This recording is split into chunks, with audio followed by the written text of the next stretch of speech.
18절까지의 말씀에는 바울이 너희를 위하여 너희를 생각하며 하나님 앞에 감사하는 6가지 이유를 지금 설명하면서 앞에서 3가지의 이유를 말씀을 드렸습니다. 그 대표적인 것은 그들 안에 믿음과 사랑과 소망이 있다라는 것으로 인하여 하나님한테 감사한다는 겁니다.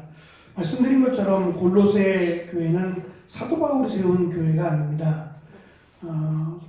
바울이 이 골로새 지역을 아마 방문한 적도 없을 것으로 학자들은 주장합니다. 에베소에서 사역할 때에 그 사역에 대한 영향을 받은 사람 중에 에바브라라고 하는 사람이 세운 교회로 설명을 하는데, 오늘 말씀에 보면 이 5번째 이유가 되겠습니다만, 이 에바브라의 가르침 때문에 바울이 하나님께 감사한다라고 말하면서 이 에바브라에 관한 그 사람에 대한 부분을 소개할 때에 우리를 위하여 일하는 이라고 하는 이 고대 다른 사본에는 에바브라에 대해서 우리를 위하여 일하는 이라는 내용이 들어 있기도 합니다. 우리를 위하여 일한다라고 하는 이 표현은 엄밀하게 바울의 동료이면서 또는 이 위하여 일한다라는 말이 종과 관련되는 표현이거든요. 그래서 이 바울의 동료인 종 또는 노예였지 않았을까. 그에게 자유를 주었고 그 자유를 받은 에바브라가 그러니까 같이 옆에서 생활을 하지 않았겠습니까? 생활을 하면서 바울에게 복음을 듣고 그 복음으로 세운 교회가 골로새 지역의 교회였을 것이다 라는 주장입니다. 어쨌든 이 골로새로부터 에바브라로부터 세워진 작은 교회이지만 그 교회가 이미 거짓 복음이 들어오기 전에, 거짓 가르침이 들어오기 전에 믿음과 사랑과 소망이 있다라고 하는 소식을 전해 듣고 바울은 하나님 앞에 감사의 기도를 한다라고 설명을 했습니다. 오늘은 나머지 3가지의 이유들을 기록을 합니다. 먼저는 6절에 있는 것처럼 골로새에서뿐만 아니라 모든 지역에서 분명하게 드러나고 있는 복음에 대한 활기가 넘치고 열매를 맺어 자라기 때문이라는 거예요. 그 정도에 대해서는 사실 열매를 맺고 자란다. 문제는 이 자라는 것에 대한 방해나 또 자라지 못하게 하는 영향들이 있다는 거죠. 우리가 잘 아는 씨 뿌리는 비유에서처럼 씨가 땅에 떨어졌을 때에 그 땅에 문제가 있거든요. 씨에 문제가 있는 게 아니라 땅에 문제가 있죠. 돌밭이 됐던 들켜가 됐던 가시덤불이 됐던 모든 땅에 열매를 맺는 건 아닌데, 문제는 이 가시덤불이라고 하는 땅에 떨어진 씨앗이 처음에는 자랍니다. 자라지만 이 주변에 이 열매를 맺고 자라나는 가운데 가시떨기 같은 것들이 있어서 영양분을 빼앗아 먹기도 하고 자라지 못하도록 이게 막는 그런 것들에 대해서도 말씀하셨어요. 우리가 신앙생활 하면서 잘 자라는 것도 쉽지 않은데 그것을 의도적으로 자라지 못하도록 방해를 한다면 참 쉽지 않은 일이다. 근데 문제는 이 자라지 못하게 하는 것들에 대한 그 영향력이 문제가 아니라 나에게 사실은 문제가 있는 것으로, 그들이 없었다면 잘 자라겠지만 그러지 않더라도 이러한 문제가 발생했을 때 환난과 핍박과 또는 이 거짓 가르침에 대한 문제들이 발생했을 때에 이 뿌려진 씨앗이 씨앗을 품은 땅이 견고하다면 자라는 데 문제가 없을 거라는 거예요. 어렵긴 하지만 자라는 데 문제가 없는데, 이 에바브로가 이들에게 복음을 가르쳤는데 그 가르침이 흔들리고 있는 겁니다. 이 거짓 가르침이라고 하는 밀어닥친 이 가르침으로 인해서 이들이 혼란을 겪고 이 가르침으로 인해서 교회가 어려움을 겪고 나누어지고 하는 일들이 발생을 하게 된 거죠. 어찌 보면 신생교회인 교회가 얼마 되지 않은 교회보다 어쩌면 오래된 교회, 전통이 있고 몇십 년 된 교회가 오히려 더 쉽게 어려움을 겪고 무너지는 경우들을 볼 수 있어요. 신앙생활을 오래 했다라는 것이 분명히 장점이 되어야 되는데 그 오래 했다라고 하는 것이 그냥 오래 한 세월만, 시간만 이게 주어진다면 언제든지 터질 수 있는 시한폭탄과 같다는 거죠. 특히 공격적으로 이제 이단들이 신천지나 이 하나님의 교회들이 이제는 그냥 본격적으로 공격적으로 전도를 합니다.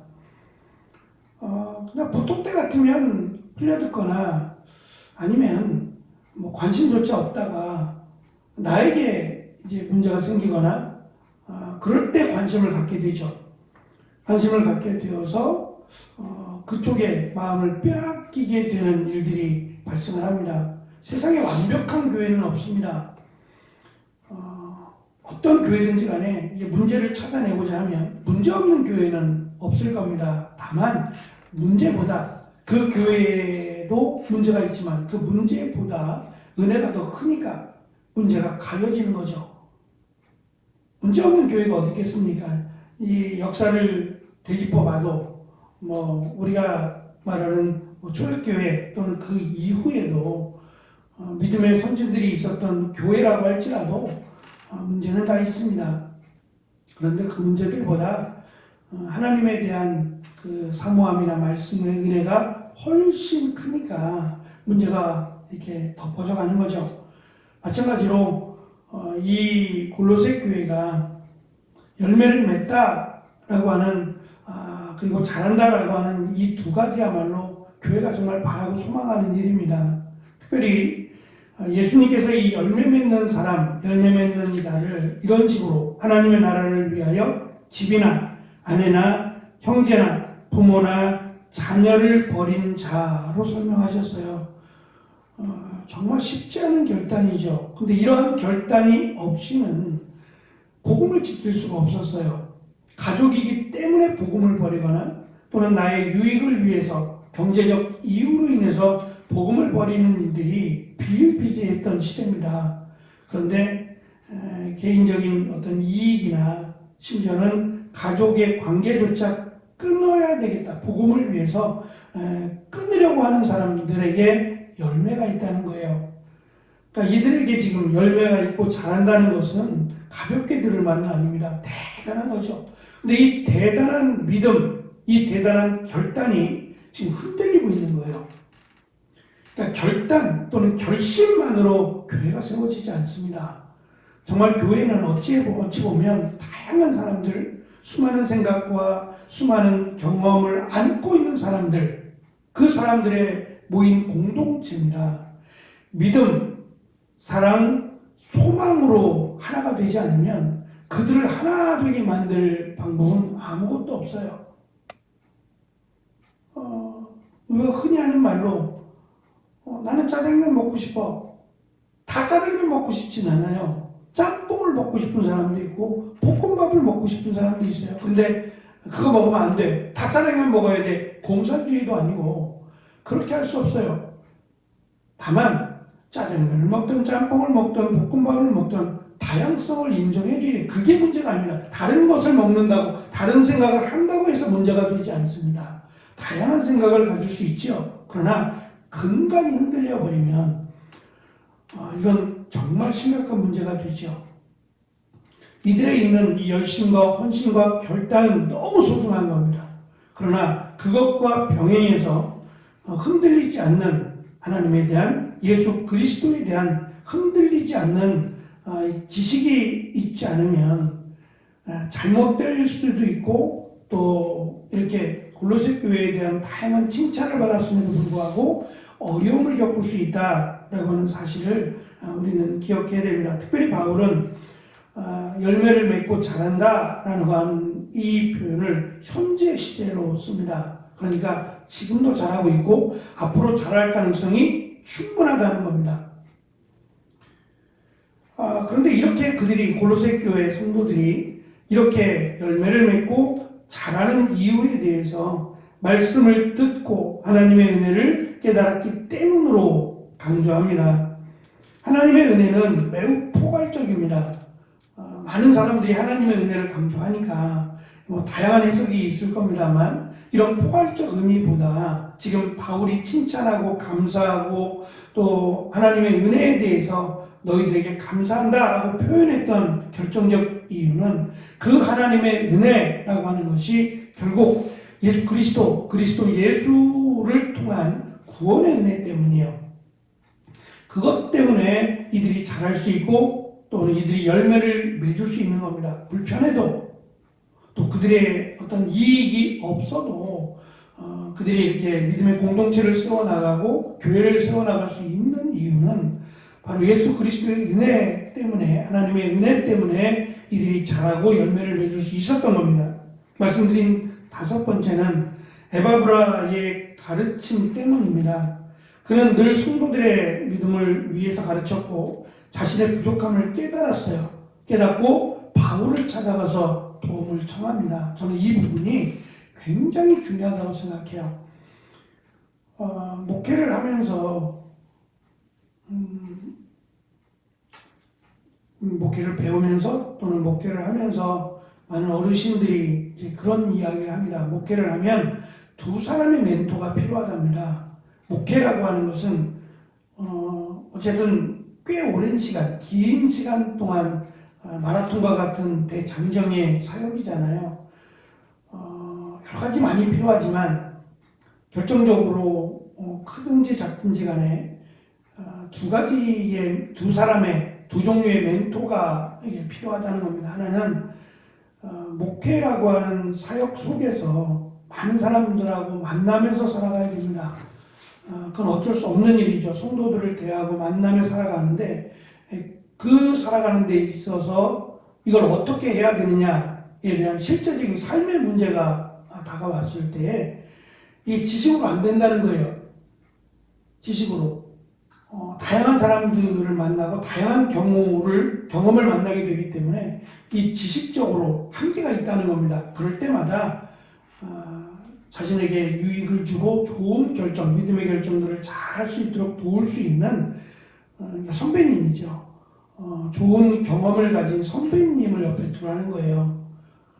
그것이 목회에 아주 큰 유익이 된다는 것이고 또 한 가지는 말씀에 대한 부분입니다. 말씀드린 것처럼 신학이라고 하는 성경 66권인데 한 권조차 제대로 처음부터까지 배우지 못하고 졸업을 해요. 이게 이제 신학교의 뼈아픈 현실인데 7년을 공부하든 10년을 공부하든 이 신학이라고 하는 이 체계가 저는 분명히 잘못되어 있어요.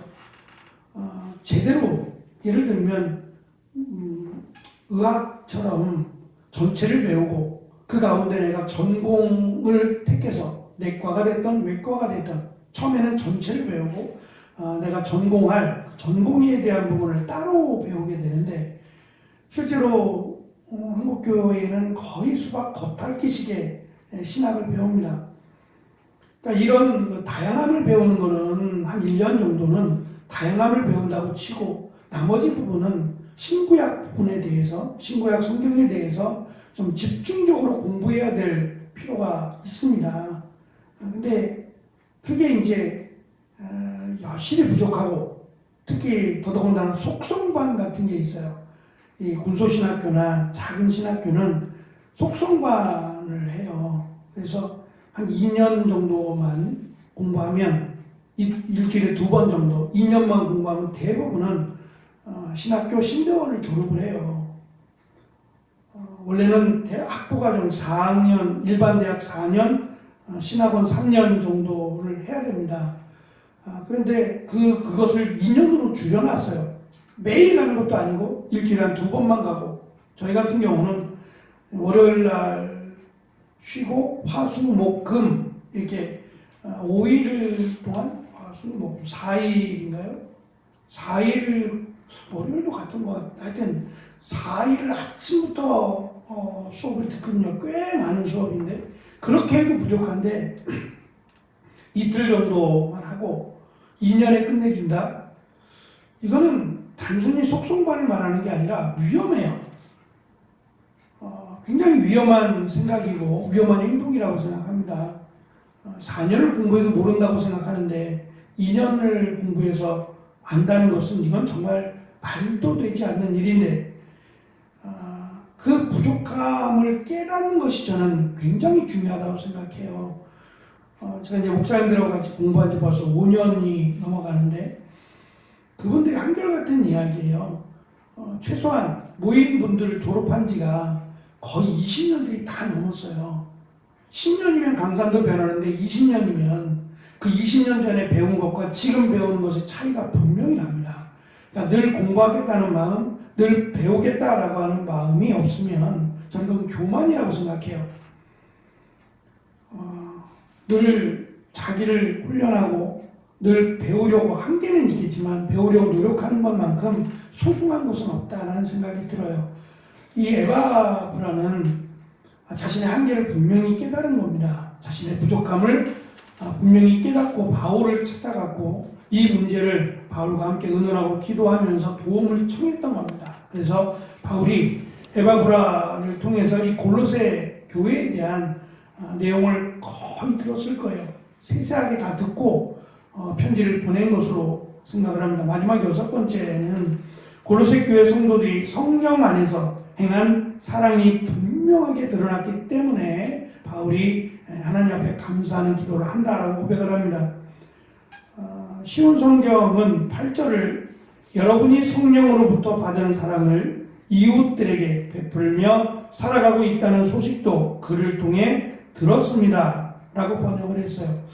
사실은 8절의 헬라어 성경의 문장이 짧고 번역하기 좀 까다롭습니다. 왜냐하면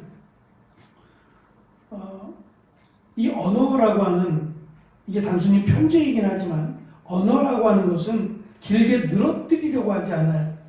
가능하면 줄이려고 합니다. 그러니까 그 줄이려고 한다는 얘기는 이미 알고 있다는 전제를 가지고 있어요.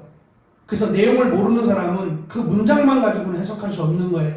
1절부터 8절까지의 내용을 압축해서 그냥 간단하게 설명을 하고 넘어가는 겁니다. 그래서 이 부분을 조금 풀어줘야 돼요.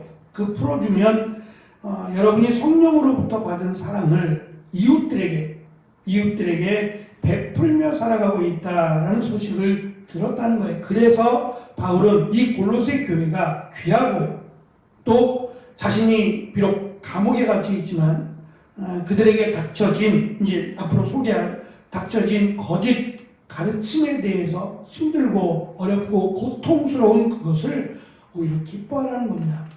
바울은 감옥에 갇혀 있으면서 원망하고 불평하지 않습니다. 오히려 기뻐하죠. 복음 때문에 그리스도의 복음 때문에 갇힌 자가 된 것이 감사하고 하나님께서 나를 사용하시고자 하면 이곳에 그냥 버려두지 않으시겠죠. 마찬가지로 하나님이 골로새 교회를 사랑하시고 또 골로새 교회를 통해서 하나님이 일하신다라는 것을 바울은 분명히 느꼈고 골로새 교회 성도들도 느껴야 된다는 겁니다. 그렇다면 이 문제, 이들에게 다가온 거짓 가르침에 대한 문제가 시간이 걸리더라도 해결만 되면 돼요.